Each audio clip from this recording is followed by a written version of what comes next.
Para ciencia de datos, para estudiar ciencia de datos, hay ciertos prerequisitos, ciertos requerimientos que son los que vamos a ver en este video.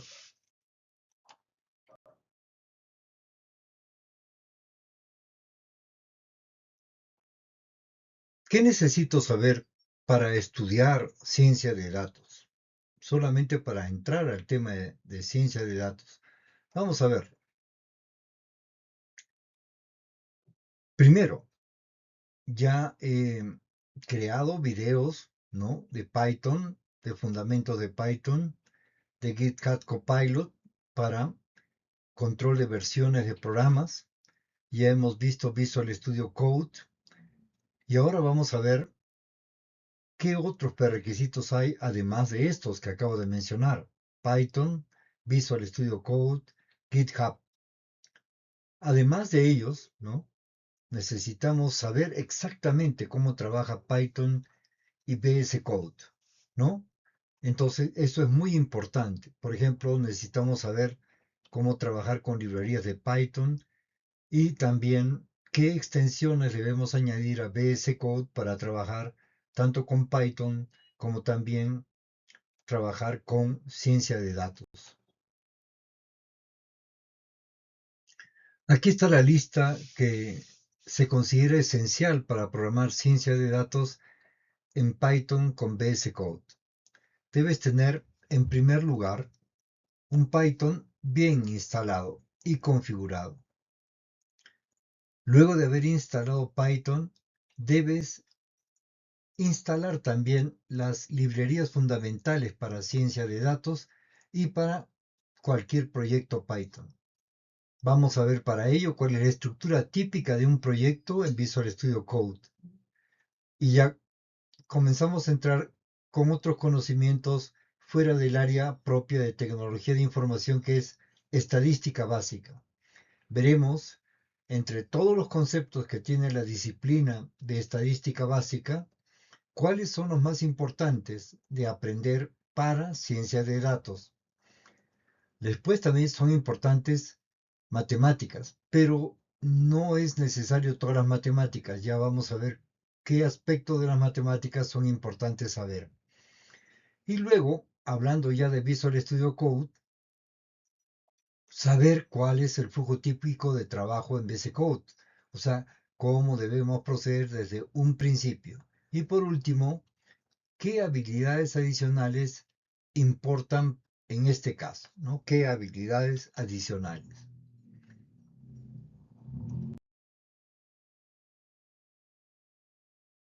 En cuanto a Python bien instalado y configurado, necesitamos una versión de Python actualizada a partir de 3.10.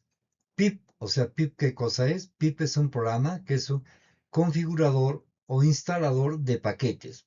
Y recuerden que Python trabaja mucho con paquetes, con bibliotecas o librerías externas. Entonces, pip acá es muy importante. Después también tenemos que crear un entorno virtual. Ya veremos cómo, qué significa eso. ¿Qué significa todo esto? En VS Code, esto de acá significa que tenemos que tener instalada la versión Python como extensión en Visual Studio Code. Luego, yo le recomiendo, ¿no?, como vamos a usar notebooks, le recomiendo también instalar Jupyter, ¿no? Es una extensión para notebooks, que ya veremos qué cosas son los notebooks. Son muy importantes, ¿no?, para usted cuando está aprendiendo. Luego, debemos seleccionar el intérprete correcto. Recuerda que les dije que Python era interpretado. Entonces, tenemos que seleccionar el intérprete correcto, el de tu entorno virtual. ¿Se acuerda? Tenemos que tener un entorno virtual, Virtual Environment, ¿no? Esas son las siglas de VENV, Virtual Environment. Debemos tener el intérprete correcto. Recuerden que el intérprete estará vinculado con la versión de Python que usted ha instalado. ¿Cuáles son las librerías fundamentales para ciencia de datos con Python? Para manipular datos necesitamos pandas, NumPy y visualización. Luego, en todo lo que es matemáticas, Seaborn, Plotly, para crear gráficos. Este de acá, de por sí, ¿no? De por sí hay otros que ya crean gráficos, pero este crea gráficos interactivos. Eso es muy importante, ya hablaremos de eso. Gráficos no pasivos, sino interactivos. Y si usted quiere avanzar un poco más ya, muchísimo más, ya para Machine Learning, por ejemplo, es decir, utilizar los datos, ¿no? Utilizar los modelos de datos que usted está analizando, creando, para alimentarlo, ¿no? Como la posible preparación de un modelo de inteligencia artificial. Para eso hay otras bibliotecas. Al principio nosotros en un curso base de ciencia de datos no vamos a ver esto. Ya lo veremos en nuestro siguiente curso avanzado. Y este todavía aún es más avanzado, Deep Learning. O sea, ya es un aprendizaje, un autoaprendizaje de los bots, de los modelos de inteligencia artificial. Para eso se utiliza TensorFlow o PyTorch, solo si vamos a usar redes neuronales. En un principio, esto, siendo muy importante, ya pertenece a una segunda fase más avanzada de ciencia de datos y ya la veremos en su momento luego de haber practicado bastante con la ciencia de datos fundamental. Esta es la estructura típica de un proyecto que usted debe crear en Visual Studio Code, ¿no? Es la estructura típica, pero después vamos a ver una que es la que nosotros tenemos que utilizar, que es con un entorno virtual, RENV, ¿se acuerda? Acá está la raíz de su proyecto, es una carpeta. Recuerde que Visual Studio Code trabaja con carpetas y dentro de esto tiene otras subcarpetas, data, source, notebooks, models, esto de requerimientos y readme. Dentro de Source están los archivos PY, que son justamente los archivos que van a contener el código, ¿no? También Notebooks contiene código, pero no código que se ejecuta, digamos, es como un playground, un lugar donde yo, por medio, ¿no? de celdas, que son pequeñas pruebas que hago con código para ver si funciona o cómo interactúa un código con otro, pero que está fuera de mi proyecto. Esto es como un playground, un lugar donde yo voy ensayando cosas, ¿no? Pero el verdadero código, ¿no? O sea, los verdaderos scripts, digamos, el verdadero proyecto estaría acá, en estos archivos PY que se recomienda estén en este subdirectorio. Bueno, esta es la manera en que nosotros tenemos que estructurar, ¿no? nuestro proyecto para separar el código de los datos, para tener scripts reutilizables. O sea, este script, por ejemplo, que yo estoy poniendo acá, podría utilizarlo en otro proyecto. También tenemos acá README, que sirve para documentar tu proyecto. El requerimientos, el archivo de requerimientos en formato texto, que es para instalar dependencias fácilmente. Muy bien, sigamos avanzando. Ya ahora sí hablemos qué cosa necesitamos saber de estadística básica. Esto no es el curso de estadística en su totalidad. No, no, no, no. Vamos a tocar solamente los aspectos centrales, fundamentales para empezar con ciencia de datos básica, fundamental, ¿no? Para crear nuestros primeros proyectos de ciencia de datos. Luego habrán elementos más avanzados que también veremos de estadística para crear proyectos también más avanzados de ciencia de datos. Empecemos entonces. ¿Cuáles son los conceptos fundamentales de estadística para ciencia de datos? No es necesario, como le he dicho, toda la estadística. Hay un kit básico, digamos, ¿no? Así se le llama un kit básico para nuestro científico de datos. Si logramos dominar este kit básico, ¿no? Ya podremos avanzar, como les dije, ¿no? Hacia Machine Learning, análisis predictivo y modelos más complejos. Pero es necesario manejar este kit básico. En eso estoy yo. Esa es mi función como docente. Siempre ha sido esa, fijar los conceptos base para que el propio alumno, si quiere ¿no? Autogestione su aprendizaje autodidacta para avanzar hacia Machine Learning con ciencia de datos, análisis predictivo y modelos más complejos por él mismo, o en su defecto, que ya lleve cursos más avanzados conmigo o en otros sitios que él considere conveniente. Entonces vamos a ver ese kit básico, ¿no? ¿Cuáles son los conceptos fundamentales para ciencia de datos? Recuerde, kit básico.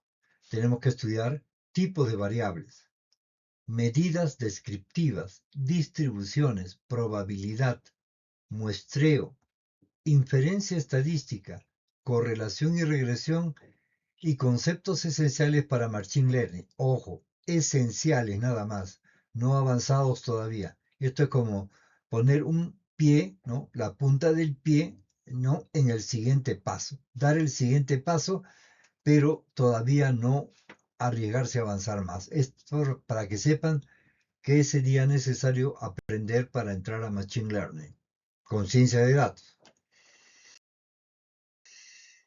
Veamos entonces el primer tema, tipos de variables. Si sabemos esto, podemos elegir de manera adecuada, ¿no? El análisis correcto. Por ejemplo, los tipos de variables son categóricos. Por ejemplo, tipo de datos por género, sexo, por carrera, profesiones, ¿no? Países, continentes, ciudades, en fin. Numéricas discretas, o sea, números exactos, cuántos hijos tienes, ¿no es cierto? Eso es una cantidad exacta, fija, entera, ¿no es cierto? Número de hijos, matemáticas discretas, ¿no? Las matemáticas continuas, se refiere a este tipo de variables, son como el peso o la temperatura, ¿no? El peso podría ser, por ejemplo, 10 kilos con 385 gramos. La temperatura podría ser 10,53 grados centígrados. Y ordinales indican orden, ¿no? Por ejemplo, los ordinales serían que están en un orden bajo, medio, alto. O sea, son como medidas, pero no exactas, sino grupos de medidas. Digamos, ¿no? Una nota entre 0 y 11 indicaría aprobado. Una nota entre 12 y 15 significaría aprobado. Una nota entre 15 y 17 sería excelente. Y una nota entre 18 a 20 ya sería summa cum laude, digamos ya altísimo. Entonces, estos tipos de variables tienen que entenderlos bien. Mire, son diversos tipos. Acá no se dice que son enteros, que son strings, como es en lenguaje de programación. No, estamos hablando de estadística. La estadística maneja estas cosas. Muy bien. En cuanto a medidas descriptivas, eh, los datos que usted va a tener, por ejemplo, a ver, hablemos de un caso real, ¿no? Porque yo estoy explicando esto, no estoy explicando estadística, ¿no? En cuanto a su contexto importante, ¿no? Recuerde que la estadística es una ciencia y es una ciencia, ¿no? De la descripción de datos, de la agrupación de datos, de crear modelos de datos, entender los datos, ¿no? No es solamente así cualquiera, no, los datos tienen dentro de sí cierta inteligencia solamente para el que puede saber dónde está inteligencia y cómo sacarla, ¿no? Es como exprimir una fruta para sacar su jugo. Entre las medidas descriptivas, por ejemplo, imagínense que estamos, ¿no? En un mercado. Recién se me ocurre esta idea, por si acaso. Estamos en un mercado, no en un mall, sino en un mercado tradicional, de eso que hay en nuestros países, en Hispanoamérica, y yo quiero saber, me comienzo a recorrer todas por ejemplo, las pulperías o las personas que venden carne, o sea, carnicerías, ¿no? Donde hay carne de res, por ejemplo, y carne de cerdo. Y comienzo a recorrer cada una de las tiendas y voy preguntando por los precios de cada uno de los tipos de carne, ¿no? En cada uno de ellos. Entonces voy anotando esos precios, ¿no? Voy anotando los precios de cada uno de los tipos de carne, de res, de pollo, de cerdo, en fin, ¿no?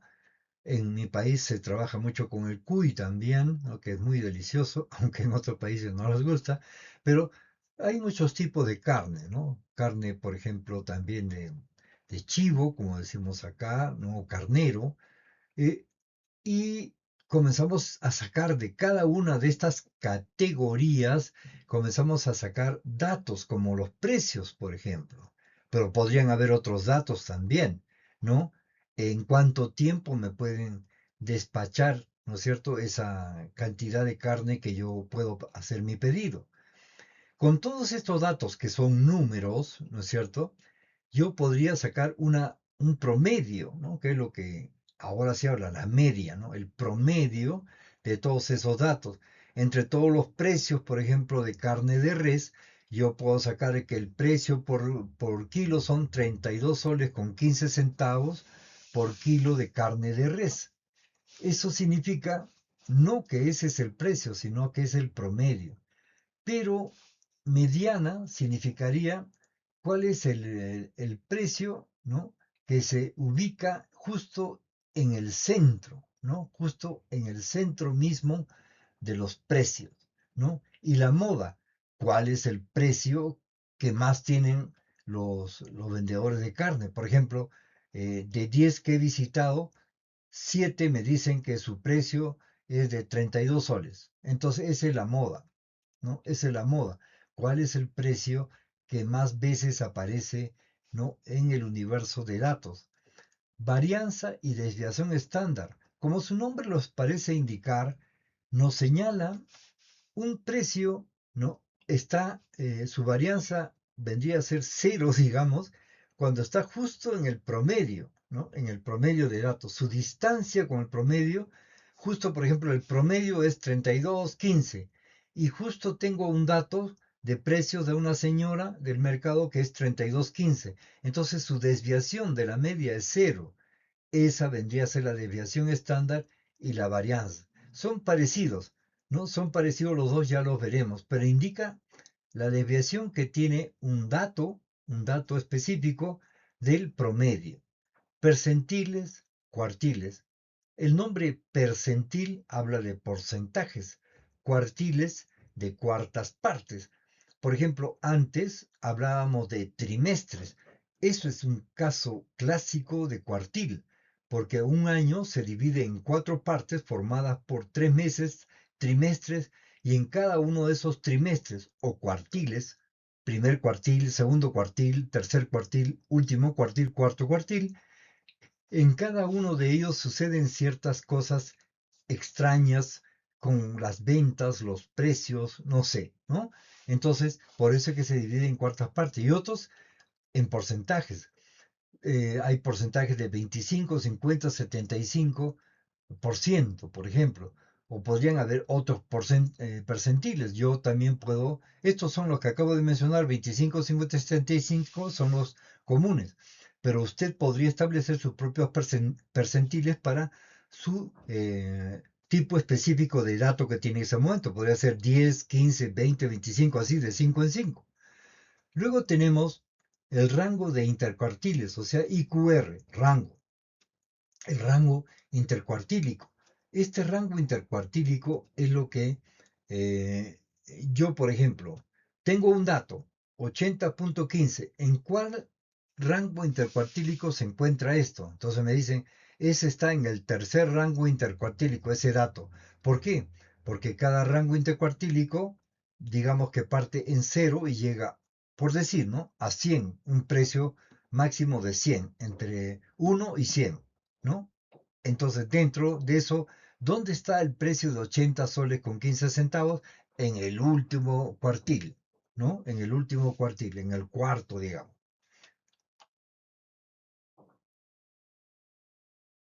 Distribuciones. Los datos, si se grafican de alguna manera, toman una forma, ¿no? Se distribuyen de una manera muy interesante. ¿Cuáles son las más importantes? Por ejemplo, la campana de Gauss. Su nombre viene por el hecho de que su forma es justamente una campana, ¿no? Eh, la campana de Gauss es de tipo binomial Poisson, Poisson, ¿no? Uniforme y exponencial. Ya las veremos en su momento. Son formas en que los datos se distribuyen, en que se agrupan, se agolpan. La campana de Gauss normal, digamos, es la que es totalmente formadita, ¿no? O sea, es una campanita que se forma con los datos, pero de una manera, pues así, digamos, ¿no? Así se forma una campanita así, ¿no? Estos son las, la normalidad, ¿no? De los datos se agrupan alrededor de un promedio. Y la distancia que media entre un dato y el promedio se conoce como varianza, desviación estándar. La moda vendría a ser el dato que más se presenta. De repente la moda podría estar acá. Y acá están los datos más bajos y acá los datos más altos. Estos, o sea, mis datos van entre este rango y este rango de acá. Esos son los datos. ¿Ve? Entonces, acá estamos viendo las distribuciones. Una distribución exponencial ya saben que es así, ¿no? Tenemos el eje de coordenadas y acá los datos comienzan así y de repente, ¡boom!, se disparan, ¿no? Eso es exponencialmente se dispara, ¿no? Bueno, en ciencia de datos, la normal parece en casi todo. Errores, ruido, modelos lineales. Esto es lo más normal, digamos, ¿no? Esa campanita normal que le he dicho.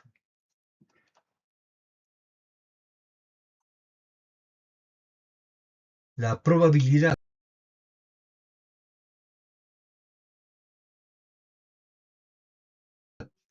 Yo la voy a vincular la probabilidad, por ejemplo, a la posibilidad de ocurrencia de un evento. Esa es la correcta expresión. La probabilidad es la posibilidad medida en números de la posible ocurrencia de un determinado evento. Digamos, Melgar, bueno, acá en mi ciudad, Arequipa, Perú, eh, Melgar es un equipo de fútbol muy destacado, pero lamentablemente no le está yendo bien. En el último partido Melgar perdió 4-2 y era imposible pensar tal cosa. O sea, la probabilidad de que Melgar pierda era bastante baja. Pero ¿qué significa que es bastante baja? O sea, la probabilidad de que entre 10 personas, ¿no? Entre 10 personas que opinen, era que 8 personas decían, no, Melgar gana de todas maneras. Entonces su probabilidad era 0,8, ¿no? La probabilidad está entre 0 y 1. 0 significa que no va a ocurrir y 1 que de todas maneras ocurrirá. ¿No es cierto? Por ejemplo, ¿cuál es la probabilidad de que el sol, ¿no? Aparezca mañana en el firmamento? Uno, de todas maneras, es uno, ¿no es cierto? ¿Cuál? Y acá ya vienen cosas ya más interesantes. ¿Cuál es la probabilidad, por ejemplo, de que caiga un rayo en mi ciudad donde nunca han caído rayos? Es casi cero, no es cero, ojo que no estoy diciendo cero, es casi cero, porque nunca ha ocurrido y las circunstancias climáticas predicen de que esto no puede ocurrir. Entonces, la probabilidad es la fijación en números, el establecimiento en números de la posible ocurrencia de un evento. Por ejemplo, ¿cuál es la probabilidad, lamentablemente, ¿no? Hay que hablar en estos términos científicos, ¿cuál es la probabilidad de que haya un accidente de tránsito en nuestra ciudad? De cualquier tipo, ¿ah? Choque, no sé, cualquier tipo, un accidente de tránsito. Entonces, ¿cómo se sabe esto? La probabilidad se calcula sobre la base de históricos, ¿no? De datos históricos, ¿no? Y también, no solamente en eso, sino que, por ejemplo, ya se están mejorando las pistas, los automóviles cada vez son mejores, las exigencias de conductores es mucho mayor, hay más semáforos, en fin, hay otros elementos que también contribuyen. Ojo con esto, ¿eh? El espacio muestral entonces es mucho más amplio, no solamente son los carros en una pista, hay muchas más cosas como los semáforos y hay que tomarlos en cuenta. Vamos a estudiar todo esto de probabilidades, ¿no? Vamos a estudiar todo esto de probabilidades.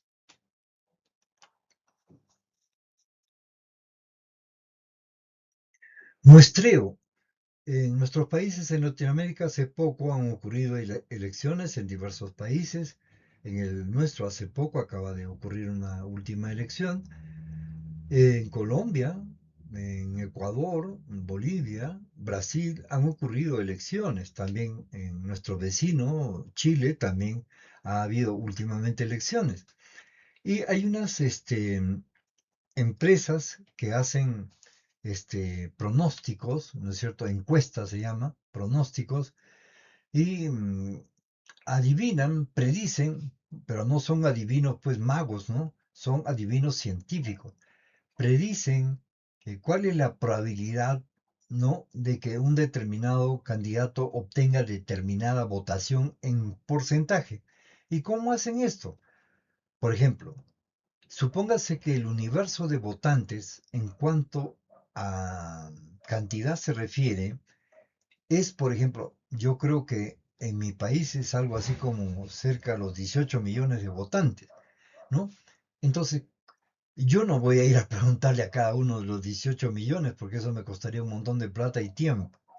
Entonces, de ese universo formado por 18 millones de electores que están en el padrón electoral que es posible que puedan votar, porque algunos no van, ¿no? Según las probabilidades, más o menos un 10% no va a votar. Pero del resto de los 18 millones, yo saco una pequeña muestra. Hay, ¿no? Hay fórmulas, métodos, metodologías para saber cuál es la muestra para determinada cosa. Yo puedo sacar una muestra en cada ciudad, en cada región, ¿no? Entonces, sobre esa pequeña muestra yo voy haciendo encuestas, preguntas, ¿no? Y sobre los resultados que voy obteniendo en esas encuestas, yo puedo predecir, ¿no? Estadísticamente, científicamente, predecir, no estoy adivinando, puedo predecir quién es el posible ganador y con qué porcentaje.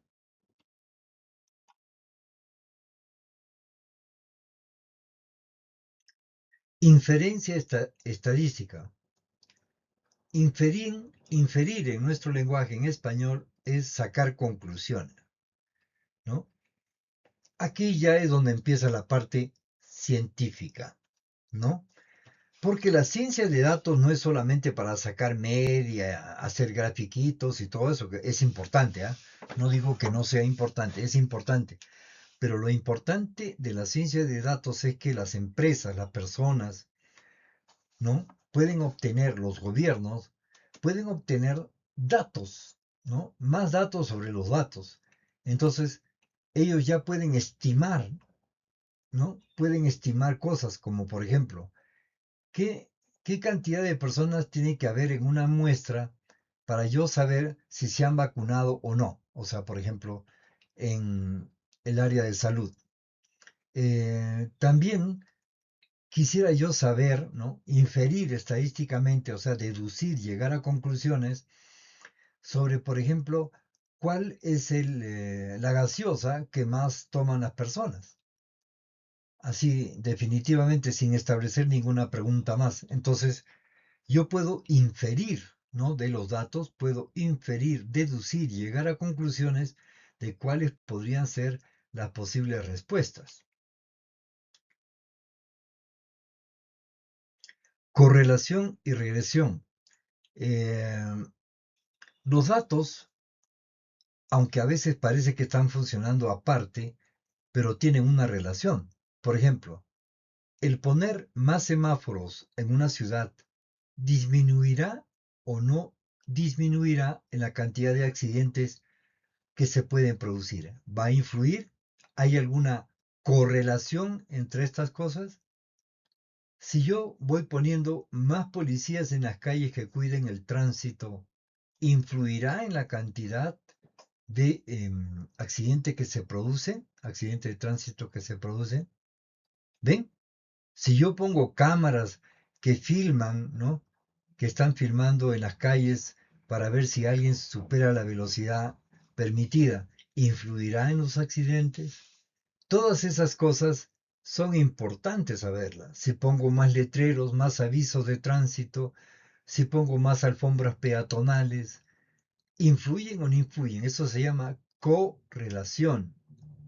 ¿Ve? Y también hay la la otra parte que es regresión. Correlación y regresión están muy vinculadas a lo que acabo de mencionar.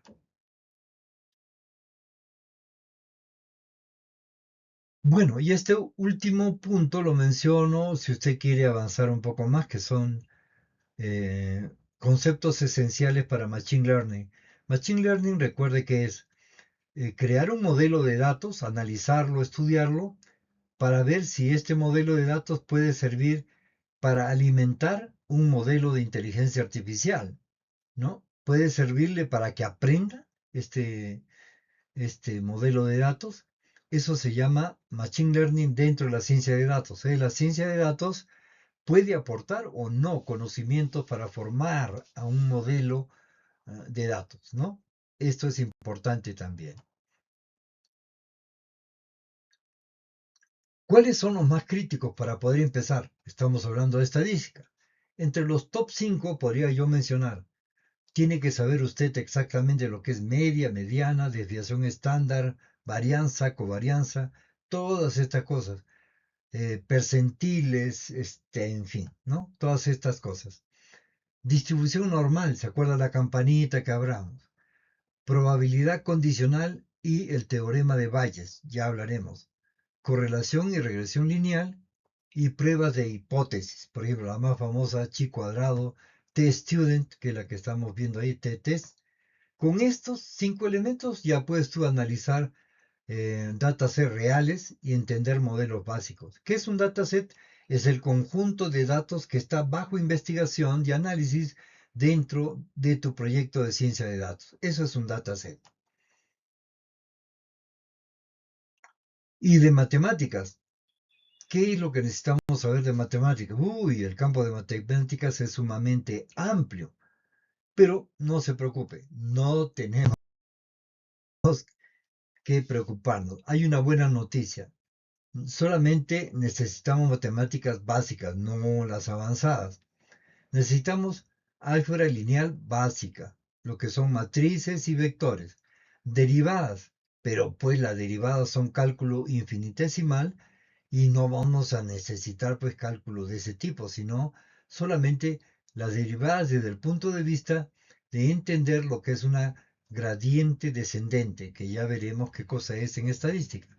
Tenemos que saber probabilidad en estadística para interpretar los resultados. Recuerde que la ciencia de datos, su misión es llegar a interpretar los resultados, pronosticar cosas, inferir, o sea, llegar a conclusiones, alimentar a un machine learning probablemente. Ese es su objetivo, ¿no?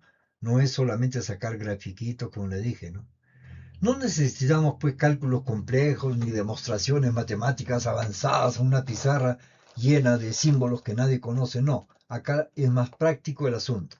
Álgebra lineal básica, derivadas y probabilidad y estadística.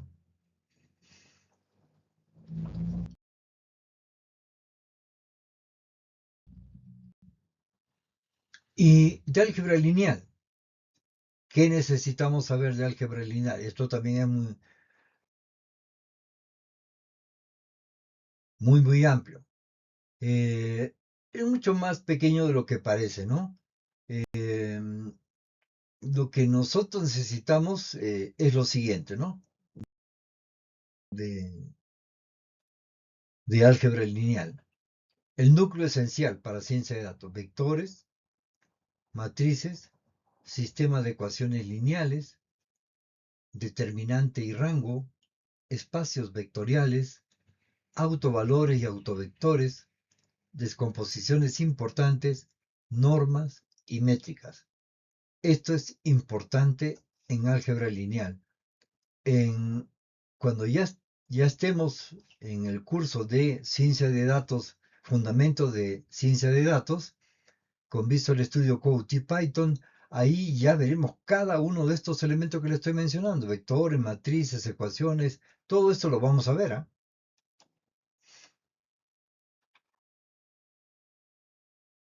En cuanto a vectores, eh, esta es la unidad central, es la célula base, ¿no?, de todo modelo de datos. Para vectores, ¿qué cosa es lo que debes dominar? ¿Qué es un vector? Eso lo explicaremos ya en su momento. ¿Cómo se suman y restan vectores? ¿Cómo yo puedo multiplicar un vector por un valor escalar? ¿Qué normas se aplican, especialmente la L2? ¿Qué es distancia euclidiana? El producto punto. ¿Y por qué importan los vectores? Porque todo dato en ciencia de datos y también en estadística se representan como vectores. Las imágenes también se representan como vectores. Los embeddings de programación neurolingüística también se representan como vectores. Es decir, cualquier escritura, por ejemplo, un libro tiene muchas palabras, muchos párrafos, y eso se representan con vectores, miren, y ya lo veremos cómo. ¿Cómo es que un texto se puede representar con vectores? Ya lo veremos. Bueno, también importan porque ya en ciencia de datos avanzada, ¿no? Machine Learning, Deep Learning, los vectores son operados a través de las redes neuronales. También vamos a ver matrices, que son colecciones de vectores, ¿no? Son colecciones de vectores. También vamos a tener que conocer qué es una matriz, ¿no? Cómo se transforman linealmente, cómo se multiplican, en fin, cómo transponer una matriz. ¿Y por qué importan las matrices? Porque muchas de las operaciones de ciencia de datos, de inferencia, sobre todo graficación, ¿no? Son importantes por las matrices, ¿no?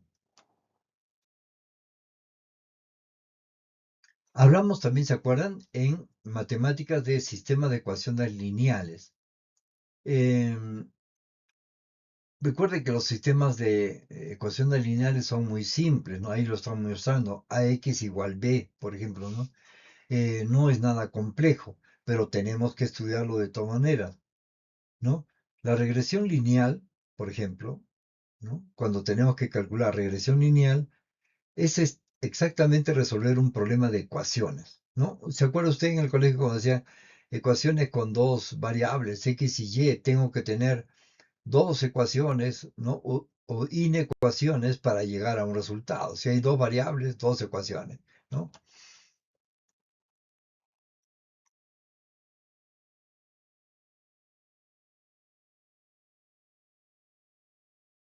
Determinante y rango, ¿no? Rango de una matriz, ya usted está adivinando qué puede ser, ¿no? Es, se, se pueden llegar a inferencias y a conclusiones si el rango que tiene, ¿no? Una determinada conjunto de datos tiene o no tiene solución, ¿no? Ese es el determinante y rango. Por eso es nombre determinante. Espacios vectoriales. Eh, los espacios vectoriales también, por el nombre que están teniendo, es más o menos como establecer dentro de qué límites, ¿no? Se están viviendo, ocurriendo, surgiendo, desapareciendo los vectores. Ese es el espacio vectorial.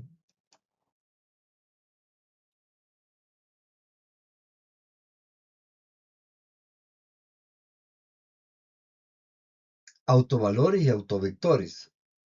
Esto es también, hay que entender, ¿no? Su interpretación geométrica, y es importante porque muchos algoritmos de ciencia de datos dependen de autovalores.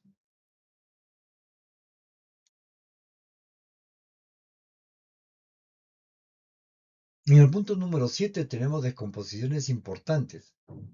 No necesitas saber demostraciones, solo tienes que entender qué es lo que hace. Ya lo veremos en su momento de manera práctica. Cuando aparezca alguna descomposición importante, yo se la voy a explicar. Normas y métricas. Ya hemos hablado de la norma L1, L2, distancia euclidiana, distancia Manhattan, ya las veremos todas ellas en el momento que estemos trabajando con ciencia de datos básica o fundamentos de ciencia de datos. ¿Cuál es el kit mínimo que usted necesita para empezar hoy mismo?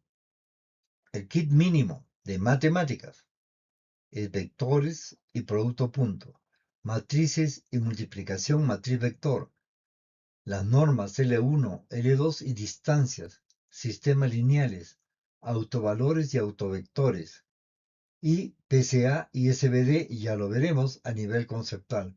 Con todos estos elementos ya puedes entender regresión lineal, clasificación básica, clustering, redes neuronales a nivel básico, inicial, reducción de la dimensionalidad y modelos de recomendación. ¿Se acuerda que ciencia de datos tiene que recomendar cosas?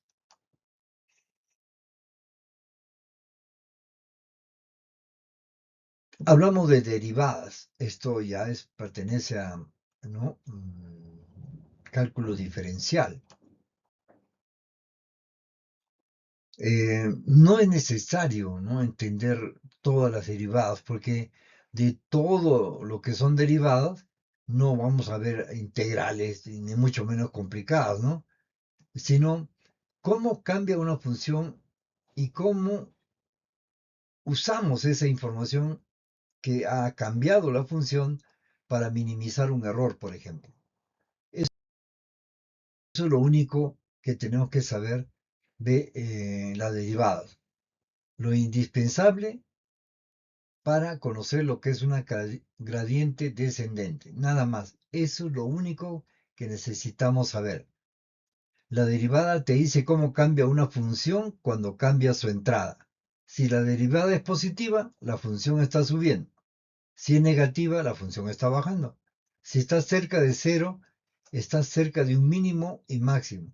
Esto que le acabo de decir, aunque no le parezca, es lo que es la base del gradiente descendente. ¿Y qué es el gradiente descendente? Es el método para encontrar cuál es el mínimo de una función. ¿Ve? ¿Cuál es el mínimo? Esa es normalmente una función que me permite calcular la función de error o pérdida. Bueno, seguimos hablando sobre la derivada. Eh, como le digo, las derivadas las vamos a ver desde el punto de vista básico de cálculo para obtener si es mayor al cambiarla, si es mayor, si es menor o si está cerca a cero. Acá tenemos las derivadas de funciones básicas. Ya lo veremos en la práctica. Miren, esto es lo único que tenemos que saber de derivadas. Y la vamos a aplicar en la práctica, ¿no? Acá tiene usted, por ejemplo, la derivada de x elevado a la n, es n por x elevado a la n menos 1. La derivada de x, ¿no? Ax es a. Increíble. La derivada de a, 0, o sea, de un valor. La derivada de la exponencial elevada a x es igual a sí misma. ¿Cuál es la derivada de un logaritmo de un número? Es 1 sobre x. Miren, ve. Esas son fórmulas básicas que hasta se pueden aprender de memoria. Eh, en cuarto lugar, tenemos que ver regla de cadena. ¿Qué cosa es la regla de cadena? Por ejemplo, observen ustedes acá algo interesante. Miren ustedes esto de acá. Tengo la función, mira, una función compuesta, es una función de x. Mira, es una función de x. O sea, la variable de esta función es el resultado de la función de x. Eso es una función compuesta. ¿Y cuál es su derivada? Acá la tiene. Muy sencillo, ¿no? Ahí está, ¿ven? Ahí está su resultado. Esto es lo que usaremos en redes neuronales. Todo esto se lo voy a explicar en la práctica. Cuando estemos ahí, le diré, miren, ¿se acuerdan esto que eran las derivadas? Ahí les voy a explicar. Cuando tienes derivadas parciales, o sea, varias, ¿no? Varias. Ahí tenemos, ¿ve?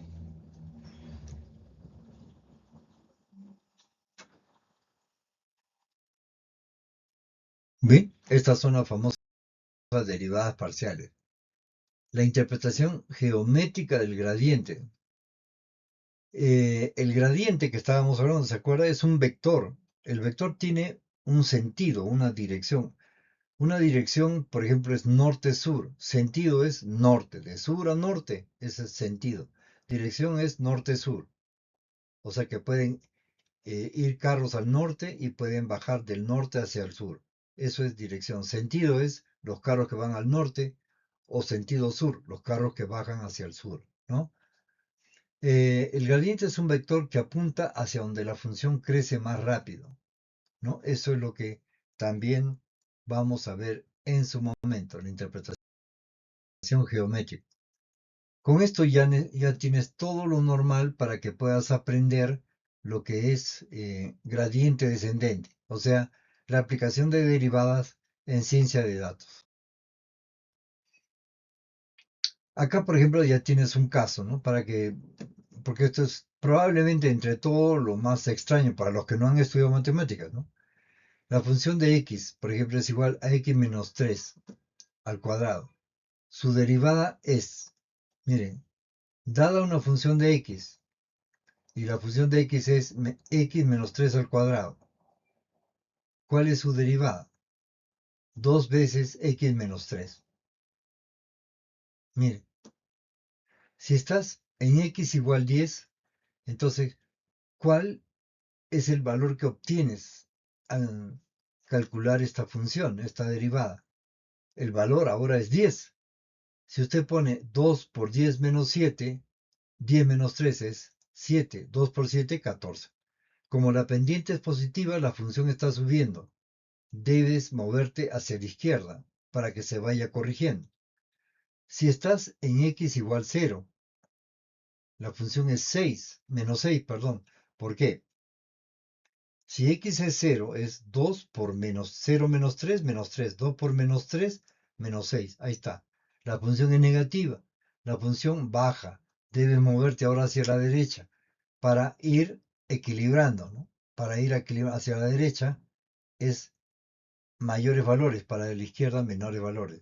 Esto es una gradiente descendente. Esto es, sin tanta guaragua. Y ahora, entre los prerequisitos también BS Code, ¿no? Ya ha pasado los requisitos de estadística, matemáticas, también tiene que saber aplicar bien, ¿no? Visual Studio Code.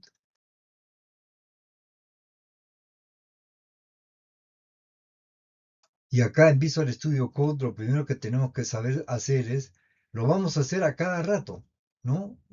Pero ya se lo voy diciendo anticipadamente para que no se esté preguntando qué es crear un entorno virtual.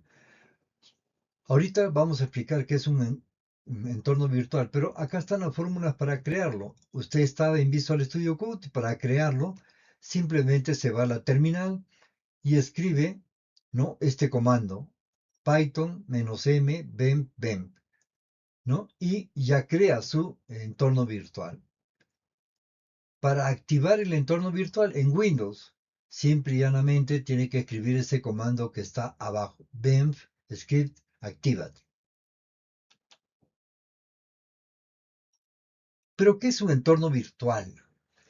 Estamos hablando de un proyecto ya de ciencia de datos, preste atención. Es una carpeta en realidad, físicamente es una carpeta. Y en esta carpeta hay una instalación aislada de Python solo para este proyecto. No es general para todos. Este es para este proyecto. Tiene sus propias librerías, por ejemplo, su propio intérprete. Es muy posible que usted tenga varias versiones de Python. Y entonces un entorno virtual es un proyecto que está trabajando con determinadas librerías y determinado intérprete. No es para todos, es para este proyecto nada más. ¿Y qué nos hace, qué nos sugiere el hacer este entorno virtual? Es como una carpeta, ve, aislada acá, ¿no?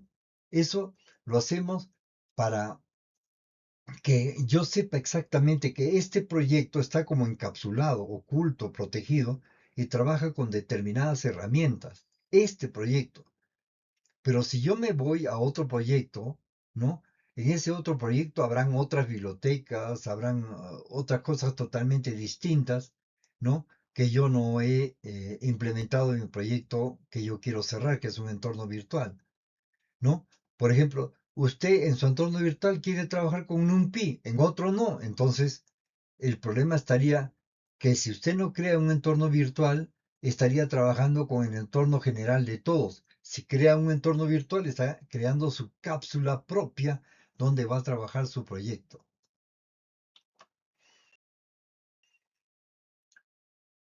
¿Cómo lo usa Visual Studio Code? Como le acabo de explicar, ¿no? Como le acabo de explicar. Trabaja solamente con lo que está definido dentro de su burbuja. Lo que está fuera para él no existe. ¿Y por qué es importante esto? Notará usted que esto me da mucho más orden, ¿no? Ya no tengo conflicto de versiones. Este proyecto trabaja con la versión 3.14, este con la versión 3.15. Ya no tengo problemas. Cada uno puede hacer lo que quiere y trabajar con sus propias versiones, sus propias bibliotecas, sus propias librerías. ¿Ve? Y yo ya, como ya tengo un entorno ya empaquetadito, yo me lo puedo llevar, ¿no? A otro lugar. De mi casa lo he hecho y ya lo llevo al servidor de mi empresa y puedo trabajar ahí. ¿Ven? Ya no tengo que estar pensando, oye, ¿y el servidor de la empresa tendrá esta versión o no tendrá esta versión? Entonces, yo no debo preguntarme eso porque yo me lo llevo todo completo. ¿Ve? Esta es la manera en que trabajan los desarrolladores profesionales. ¿Se acuerda que hablábamos de GitHub? ¿No? Bien, en GitHub justamente lo que se guardan son estos entornos virtuales. Los protege en la nube y ahí los puede sacar y trasladar a su servidor y trabajar. Está aislado, es como una burbujita. ¿Y qué significa activar un entorno virtual? Eh, activar, ¿no? Es entrar a esa burbuja, ¿no? Activar es salirse del entorno global de Python, de Visual Studio Code, abstraerse y concretarse solamente en esa burbujita. Eso es activar. Estoy trabajando dentro de mi propia oficina, dentro de mi propio espacio, dentro de mi propio mundo. Eso es un entorno virtual. Aquí está la manera en cómo se crea el entorno virtual mediante esos comandos, cómo se activa, y cómo sabes que está activado. Todo eso lo vamos a saber ya cuando estemos creando nuestros proyectos. También vamos a ver qué cambia. Antes de activar, Python está a todo el universo, a todas las versiones. Usa el Python global, donde hay instaladas pues un montón de librerías, ¿no? Pero yo digo, oye, pero yo no necesito todas esas librerías. Entonces, activa usted su entorno virtual y se mete a su burbuja, se mete a su cuartito, ahí, ¿no? En su submarinito, se hunde y navega en su submarino, sin ver a todo el mar que lo rodea. Bueno, pero la realidad es que muchas veces estas herramientas como Visual Studio Code, ya cuando usted abre su proyecto, ya activa por sí misma, o sea, de manera automática, ya activa. Pero de no hacerlo, yo le voy a enseñar cómo podrías activar manualmente tu entorno virtual.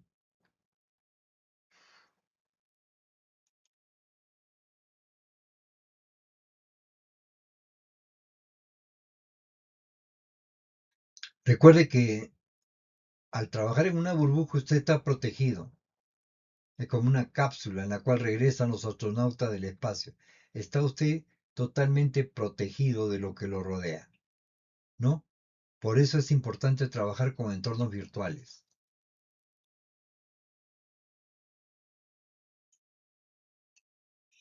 Otro de los pasos que debe saber dar en Visual Studio Code es instalar mediante el programa pip y el comando pip install debe instalar las librerías. Como en este caso que está viendo en la pantalla, ¿no? Al osito panda debe instalar pandas, que es una librería, NumPy, Matplotlib, Seaborn y Scikit-learn, ¿no? Estas son bibliotecas básicas que se deben instalar en su burbujita, en su entorno virtual. De todas maneras,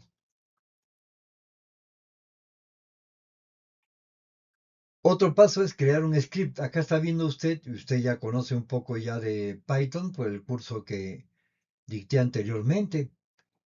Y acá tiene usted, por ejemplo, un script, ¿no? Que es eh, llamado Train Model, PY, o sea, un modelo para entrenamiento, ¿ve? De inteligencia artificial. Y acá está todo el código, ¿no? Acá está todo el código Python, ¿eh? Esto es un script. Este script se puede ejecutar y probar cuáles son sus resultados, ¿no? Acá hay un print, por ejemplo, que va a imprimir en su máquina estos resultados, ¿no? Tiene que aprender a crear scripts, ya veremos cómo.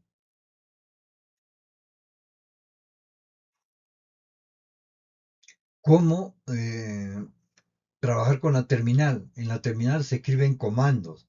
Si está usted en Microsoft, si usted está trabajando con, por ejemplo, la versión Windows 11, ahí hay un PowerShell, que es su administrador de comandos, ¿no? Ese PowerShell está reflejado en la terminal de Visual Studio Code, en la parte inferior de la pantalla de Visual Studio Code, lugar donde se escribe ese comando que usted está viendo acá para ejecutar determinado momento. ¿Se acuerda que le hablamos del script anterior? Bueno, ese script anterior se puede ejecutar con eso que usted está viendo acá. ¿Y qué otras habilidades adicionales también importan? Hablamos, ¿se acuerda de GitHub? Importa, porque a cada rato va a estar cambiando sus cosas. Debe saber limpiar y transformar datos. Este es el 70% de todo el trabajo de ciencia de datos. Buenas prácticas de codificación, ¿se acuerda? Modularidad, ¿no? Acá es donde se aplica justamente. El uso de notebooks, esto es muy importante, ¿no? Para hacer pruebas en lo que se llama playgrounds, ¿no? Lugares aislados como cajitas de arena en las cuales usted puede hacer sus pruebitas y no mortifican, ¿no? Para nada, ni afectan a todo el proyecto, ¿no? Son lugares para hacer pruebas. Ya lo veremos también cuando estemos haciendo proyectos.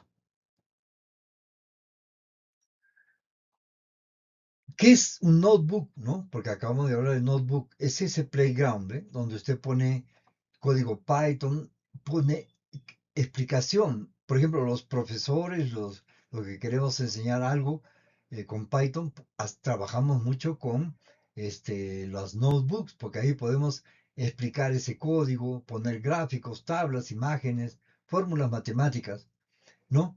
¿Y esto de dónde sale? Esto sale de una biblioteca Jupyter Notebook. ¿Ve? Tiene que instalar esta biblioteca para utilizar Jupyter Notebook.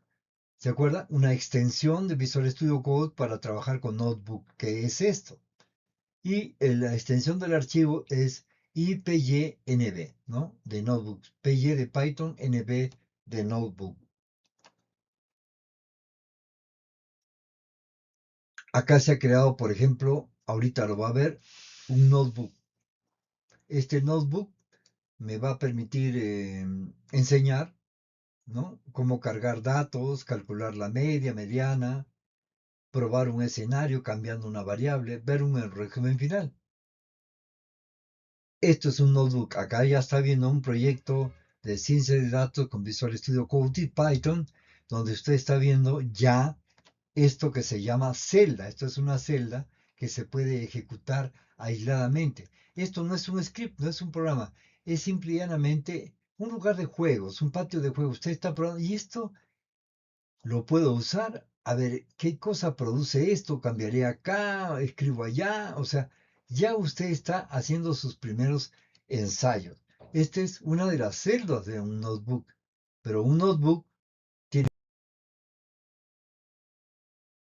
varias celdas, ¿no?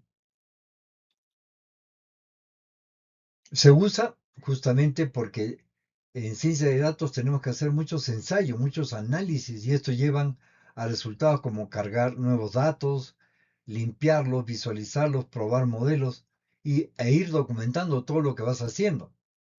Y no has ejecutado los programas, ¿no? No has afectado tu programa. Más bien, los notebooks te sirven para ir creando tu programa. Eso sí ya son el resultado final. El notebook es como un borrador en el cual ensayas garabateas. Ya les acabo de explicar cómo se usa, ¿no? Cómo se usa.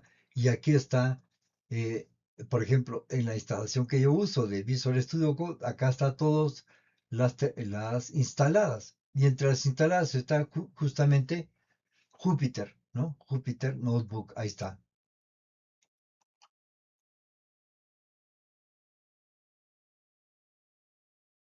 ¿Cuál es la diferencia entre un notebook y un script? El notebook es interactivo, usted puede trabajar con él. El script no, el script ya es código recio, ¿no? Hard code se llama, código duro. Usted no puede interactuar con él, puede ejecutarlo, puede reescribirlo, modificarlo, pero interactuar con él no. En el notebook está formado por celdas, pedazos de código, no módulos, ¿no? No se llaman ni siquiera módulos, sino se llaman ni funciones ni módulos, se llaman celdas, ¿no? Donde hay código de diversos tipos mezclado, es como un combo, ¿no? En nuestro país que significa mezclar diferentes comidas pero de una manera deliciosa. Entonces, se puede mezclar código para ir probándolo todo en un solo lugar. Puedes ir ejecutando por celdas. Ahí puede analizar lo que produce, qué cambios puedo hacer y qué me va corrigiendo o produciendo. En fin, esas son las diferencias, ¿no?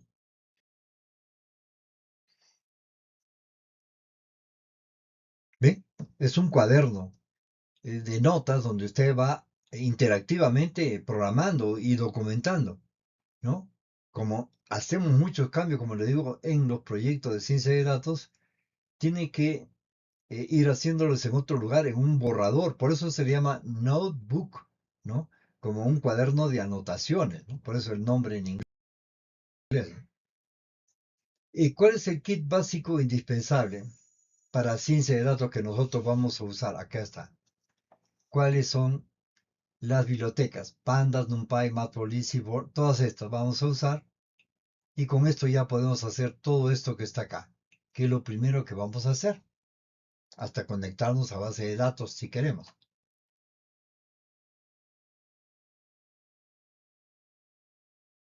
Tenemos para visualización Matplotlib, Seaborn y Plotly.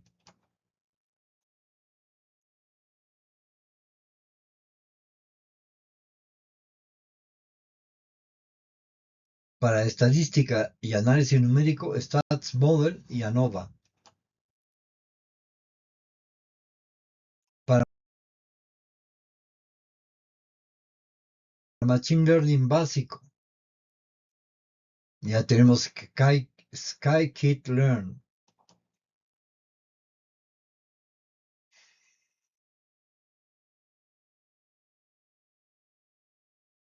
La conexión a base de datos tenemos SQL Alchemy.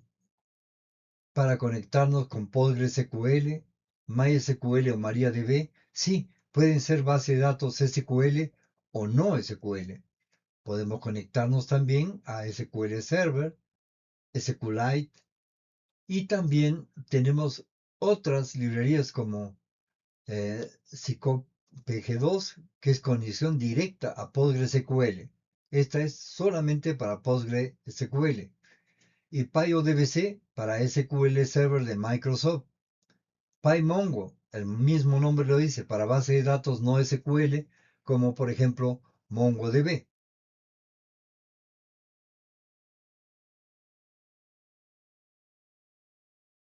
Otras librerías como manejo de archivos y formato de datos, ahí los tiene. Para escribir, por ejemplo, y leer datos en Excel.